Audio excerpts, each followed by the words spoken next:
ito ay agreement ng Panginoon sa lahat ng tao.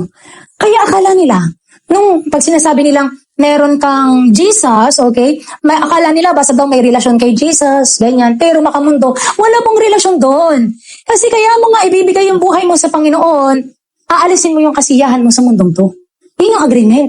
Kasi ang lahat ng uri ng kasamaan sa mundong to ay galing kay Satan. Kaya nga niya akala ng mga tao, basta sila ay naniniwala kay Jesus, basta sila kunwari kuno ay may relasyon sa Panginoon, pero sila ay namumuhay pa rin sa kagustuhan ng kanilang laman, hindi totally nag-agree sa agreement ng Panginoon, wala pong purification, sanctification doon. Kasi hindi mo, diba, ang kinuha mo lang kayong buhay ng Panginoon, pero hindi mo binigay yung buhay mo. So walang total agreement doon. Okay? Kaya ito mga tao na-deceive. Kasi nga hindi binabasa ng buo, kasi nga bago sila magbasa ng magbasa, laging paburo sa kanila. Okay? Kaya hindi nila maunawaan ang buong salita ng Panginoon, laging paburo sa kagustuhan nila ang aalamin nila. Kaya kita mo, may sinabi ang Panginoon sa Hebrews, hindi alam ng tao na may agreement ang Diyos sa buhay ng tao.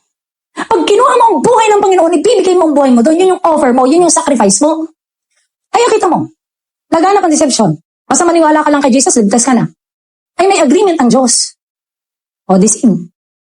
O dahil dito, tumitigas ang puso ng mga tao ngayon.